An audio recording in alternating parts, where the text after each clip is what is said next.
ሰላም እንዴት ናችሁ? የሰላም ፊትነስ ቤተሰቦች እኔ ቤተልሔም ነኝ። በዛሬው ርዕሳችን ደግሞ ስለ አልኮል እንወያያለን። ያ ማለት አልኮል ከኤክሰርሳይዝ ጋር ስላለው ተጽዕኖ፣ ክብደት መቀነስ ስለሚፈልጉ ሰዎች ምን አይነት ተጽዕኖ አለው፣ ምን አይነት ጥቅም አለው፣ ለአትሌቶች ወይም ደግሞ ተወዳዳሪ ስፖርተኞች ለሚባሉትስ ምን አይነት ተጽዕኖ፣ ምን አይነት ደግሞ ጥሩ ነገር አለው፣ ወይም ደግሞ አልኮል ባንወስድ ምን እንሆናለን፣ በተጨማሪ ደግሞ 2% አልኮል ያስፈልጋል ለሰውነታችን የሚባለውስ ሪሊ ልክ ነው ወይስ ደግሞ የተሳሳተ ኢንፎርሜሽን እናያለን የሚለውን እናያለን ማለት ነው። ከዛ በተጨማሪ ደግሞ ወስደን አናውቅም የምትሉ ሰዎች ደግሞ በደንብ ወስዳችሁ ታውቃላችሁ። ስለዚህ እንዴት የሚለውን አብረን እናያለን ማለት ነው። ሌላኛው ሰውነታችን በራሱ አልኮል ያመርታል ወይ? ካልሆነ ደግሞ ከአትክልትና ፍራፍሬ ወይም ደግሞ በተፈጥሮ የምናገኘው ከምግብና ከመጠጥ ወይም ደግሞ ከተፈጥሮ ምግቦች እና ፍራፍሬዎች የምናገኘው አልኮል አለ ወይ? እሱስ በቂ ነው ወይ? ማለት በተፈጥሮ የምናገኘው አልኮል በቂ ነው ወይ የሚለውን በጋራ እናያለን ማለት ነው። እንደ ስታንዳርድ ደግሞ ለሴቶች እና ለወንዶች የተለያየ የአልኮል መጠን ሪከመንድ ያደርጋሉ። ለምን የሚለውንም አብረን እናያለን ማለት ነው። መጀመሪያ ሪፈረንሶችን ወይም ደግሞ ማጣቀሻ ጋይድላይኖችን አስቀምጥላችኋለሁ ማለት ነው። ምክንያቱም እናንተ ምናልባት ማንበብ ከፈለጋችሁ በዚህ ማጣቀሻ ወይ በዚህ ጋይድላይን ገብታችሁ የምትፈልጉትን ኢንፎርሜሽን ለራሳችሁ ማግኘት እንድትችሉ ጋይድላይኖችን እንጠቀማለን ማለት ነው። የመጀመሪያው የዓለም ጤና ድርጅት የሚባለው ወይም ደግሞ ወርልድ ሄልዝ ኦርጋናይዜሽን የምንለው በ2018 ያወጣው ጥናት አለ ስለ አልኮል ያወጣው ጋይድላይን። በተጨማሪ ደግሞ የአሜሪካ የአመጋገብ መመሪያዎች የሚባሉት ወይም ደግሞ ዩናይትድ ስቴትስ ኦፍ ዳይተሪ ጋይድላይን የምንላቸው ሶስቱ ዲፓርትመንቶች በአንድ ሆኖ የሰሩት ሪሰርች አለ። ከ2022 ጀምሮ እስከ 2025 ድረስ አቫሪያብል የሆነ ወይም ደግሞ እስካሁን ድረስ ጋይድላይኑ እንደተጠበቀ እንዲቀጥል ተደርጓል ማለት ነው።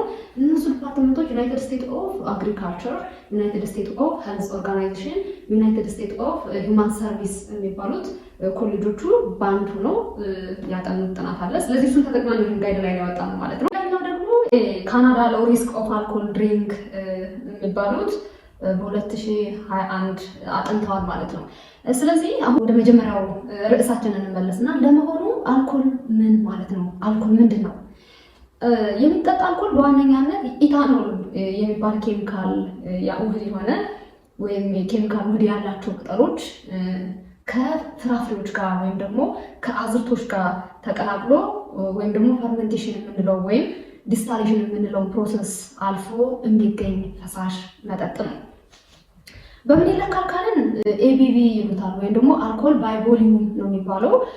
በምንጠጣው አልኮል ውስጥ ያለው የኢታኖል መጠን ከጠቅላላ መጠጡ በመቶኛ ሲታሰብ ማለት ነው። ለምሳሌ አንድ አልኮል 50% ኤቢቪ ያለው ካልን ወይም ደግሞ 50% አልኮል ባይ ቮሊዩም ነው ካልን ከአንድ ጠርሙስ አልኮል ውስጥ ግማሽ ፐርሰንቱ ወይም የአልኮሉ ወይም የጠርሙሱ ግማሽ የሚሆነው ፒውር አልኮል ነው ወይም ደግሞ ንጹህ አልኮል ነው ማለት ነው። ብዙ ሀገሮች በመደበኛ መጠጦች ላይ በግምት 14 ግራም ወይም ደግሞ 0.6 አውንስ አልኮል ይይዛል ይላሉ። ስለዚህ አንዳንድ መጠጦችን እንዘርዝርና እንየው ማለት እያንዳንዱ መጠጥ ውስጥ ያለው የአልኮል መጠን ይለያያል። ግን እስኪ እንደ ጀነራል የሚያጠቃልሏቸው ፓርቶች አሉና የትኛው አልኮል ምን ያህል ኤቢቪ ወይም ምን ያህል አቨሬጅ ቮሊዩም ኦፍ አልኮል ይይዛል የሚለውን እኔ ማለት ነው። በእያንዳንዱ መጠጥ ውስጥ ያለው አቨሬጅ ቮሊዩም በመቶኛ ወይም ያለው ስፋት ሊለያይ ይችላል። ለምሳሌ ከገብስ የሚሰሩ ወይም ከገብስ የሚዘጋጁ ቢራዎች ብለው በአንድ ይጠቀልሏቸዋል። ከ4% እስከ 6% ኤቢቪ ይኖራቸዋል ወይም ይይዛሉ። ወይም ደግሞ አልኮል ባይ ቮሊዩም ከጠርሙሱ 4 እስከ 6% ያለው ይሆናል ማለት ነው። ዘሮች በሁለተኛ ደረጃ ወይም የወይን ዘር ብለው ያስቀምጧቸዋል። እነሱ ደግሞ ከ12 እስከ 16% ኤቢቪ ወይም የአልኮል መጠን ይይዛሉ። በሶስተኛ ደረጃ በጣም የሚያስቅ ስም ያለው አለ፣ ስፕሪት ወይም ደግሞ መናፍስት ይሏቸዋል። እነዚህ እነ አረቂ፣ ቮድካ፣ ሮም እና ደግሞ ስኪን ጨምሮ ማለት ነው መናፍስት ነው የሚሏቸው። ስለዚህ እነሱ በአጠቃላይ 40% አልኮል ኤቢቪ ይይዛሉ። ከአንድ ጠርሙስ ውስጥ 40% የሚሆኑ ፒውር አልኮል ነው ማለት ነው። ስለዚህ ስትሮንግ የሚባሉ መጠጦች ናቸው ማለት ነው አልኮል ከሚባሉት ውስጥ። አልኮል የሚባል ነገር ወስጄ አላውቅም ያላችሁ ሰዎች ደግሞ አሁን እኔ እንዴት ወስዳችሁ እንደማታውቁ ብዙ ምግቦችና መጠጦች በተፈጥሮ የተወሰነ የአልኮል ይዘት አላቸው። እነሱ ደግሞ እንደሚሰሩበት አሰራርና ሂደት የተለያዩ ቢሆኑ ግን የተወሰኑት ግን የአልኮል ይዘት አላቸው ማለት ነው። ከነዚህም ውስጥ ፍራፍሬዎች ናቸው።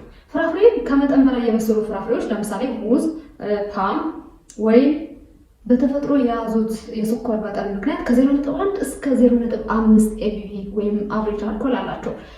ሌሎቹ ደግሞ የታሸጉ ምግቦች ናቸው። ለምሳሌ የዳበሩ ወይም ፕሮሰስ የተደረጉ አትክልቶች ወይም አኩሪ አተር እያልን እንጠራቸው ወይም ከአኩሪ አተር የሚሰሩ ነገሮች እስከ 0.5% አልኮል ይዛሉ። ሌሎቹ ደግሞ እነ ኬፊር እና እርጎ እያልን እንጠራቸው ማለት ነው። እርጎ እንደቆየበት ሁኔታ እንደ ቆይታው ሁሉ ከ0.5 እስከ 0.2 ድረስ አቨሬጅ ቮሊዩሙ አልኮል ይሆናል ማለት ነው። ሌላው ዳቦ ነው። እናንተ ልታምኑት የማትችሉት ማለት ነው። ዳቦ እንደየአገጋገሩ ወይም እንደተጋገረበት ፕሮሰስ የተወሰነው በሚጋገርበት ጊዜ የሚተን ቢሆንም ይልና እስከ 0.5 ድረስ ግን ኤቢቪ ወይም 0.5% አልኮል ነው ማለት ነው።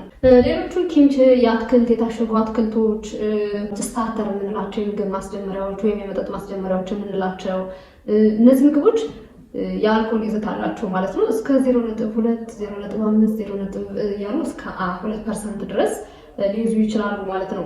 ሰናፍጭ የምንለው የምታውቁት ከሆነ አይሆን ግን ሰናፍጭ የሚባለው ከ0.5 እስከ 2% እንደቆየበት ሁኔታ ወይም ከተሰራ በኋላ እንደቆየበት ሁኔታ ይይዛል ማለት ነው።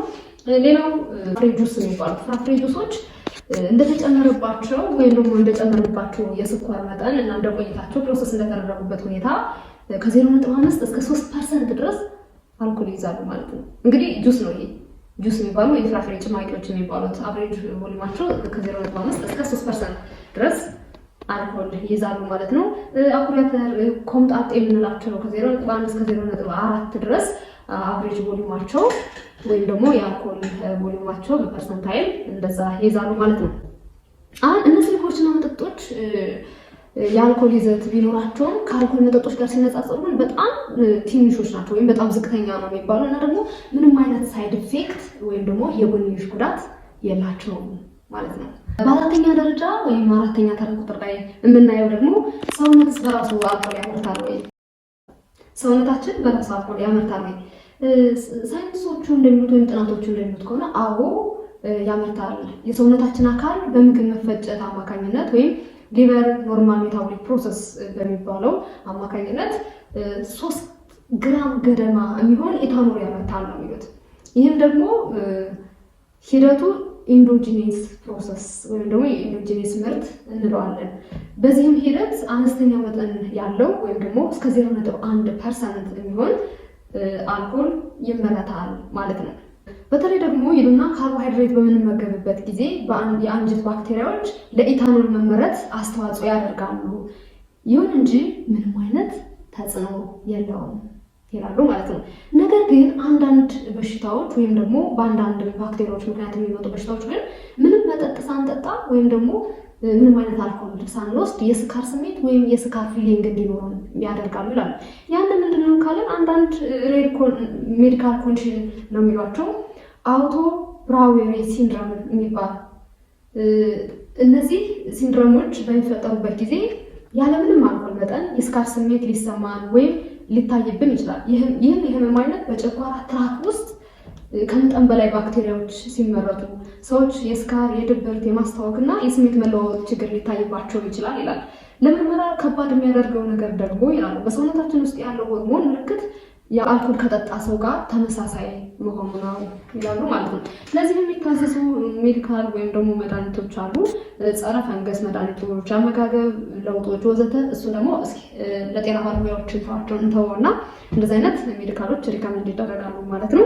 በአምስተኛ ደረጃ አልኮል ባንወስድ ምን እንሆናለን ነው። አልኮል ባንወስድ ምን ይፈጠራል? ምን እንሆናለን? እና ደግሞ በተለምዶ 2% አልኮል መጠጣት ግድ ነው ይላሉ። ብዙ እኔም ብሎኝ ያውቃል አክቹዋሊ 2% አልኮል መውሰድ ግን ግድ ነው ለሰውነታችን ያስፈልጋል ይላሉ ማለት ነው። እሺ ይህንስ እንዴት አይተውት ነው ብዬ ሰርች አድርጌ ነበር ወይም ደግሞ ለማጥናት ሞክሬ ነበር ማለት ነው። ምንም አይነት ጉዳት የለውም አልኮል ባለመውሰዳችን። ምክንያቱም ከኖርማል የምናገኛቸው እና ደግሞ ሰውነታችን የሚያመርተው ምናልባት አስፈላጊ ከሆነ ናቹራል ማለት ያን በቂ ስለሆነ ምንም አይነት ጉዳት የለውም የሚሉና ምናልባት ጉዳቱ አንዳንድ ማህበረሰብ ውስጥ የሚኖሩ ሰዎች ከማህበረሰቡ እንዲገለሉ ወይም የመገለል ስሜት እንዲሰማቸው ያደርጋል እንጂ አልኮል መጠጣት ምንም ጥቅም የለውም ይላል ሳይንሱ። የሚቀየር ነገር ካለ ደግሞ አብረን እናያለን ማለት ነው። በተለምዶ 2% አልኮል ያስፈልጋል የሚባሉት እንዴት ነው ካላችሁ ፐርሰንት ግዴታ የተቀመጠ ነው 2% ያስፈልጋል ሳይሆን የሚባለው እስከ 2% ድረስ መውሰድ ይችላሉ ነው። እሱንም ደግሞ ምን ያለው እንደየግለሰቡ ፍላጎት ወይም ዲፔንድ ኦን ኢንዲቪጁዋል ማለት ነው። የግለሰቡ ፍላጎት መውሰድ ከሆነ ወይም ደግሞ መጠጣት የሚፈልግ ከሆነ ሪከመንድ የሚያደርጉት ወይም የሚያስቀምጡት ያህል ፐርሰንት አለ። ከዛ በላይ እንዲወስዱ አይፈቀድም ነው እንጂ 2% መውሰድ ግዴታ ነው የሚል የለም። ለምሳሌ ይህንም ዩናይትድ ስቴትስ ኦፍ ናሽናል ጋይድላይን ብሉት በአመጋገብ ዙሪያና ዩናይትድ ኪንግደም የሰሩትን ሪሰርች ሪፈር ማድረግ ትችላላችሁ። እዛው ነው ያወጣሁት። እነዚህ ምን ይላሉ? ሰዎቹ ግለሰቦች መጠጣት ከፈለጉ በቀን ለሴቶች አንድ መጠጥ ያ ማለት አንድ ቢራ ወይም ደግሞ ቢራ 12 አውንስ የሚባሉት ወይም ደግሞ 355 ሚሊ ሊትር ወይን መጠጣት ከፈለጉ 5 አውንስ ወይም ደግሞ 148 ሚሊ ሊትር መናፍስት የምንላቸው ቅድም የነገርኳችሁ አረቂ፣ ቮድካ፣ ሮም ወይም ደግሞ ውስኪ መጠጣት ከፈለጉ ደግሞ 1.5 አውንስ እስከ 44 ሚሊ ሊትር ለሴቶች ይፈቀዳል። ከዛ በላይ ግን እንዲወስዱ አይፈቀድም ነው።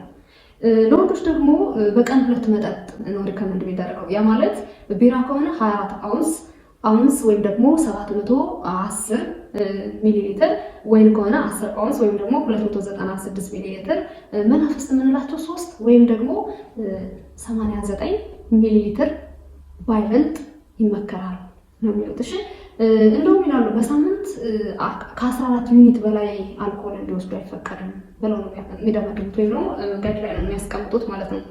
አሁን እንዳያችሁት ከሆነ የሴቶችና የወንዶች ጋይድላይን ይለያያል። ማለት ለወንዶች የሚወስዱትን ያህል ሴቶቹ አይወስዱም ማለት ነው። የሴቶች 1 መጠጥ ነው፣ የወንዶች 2 መጠጥ ነው የሚሆነው።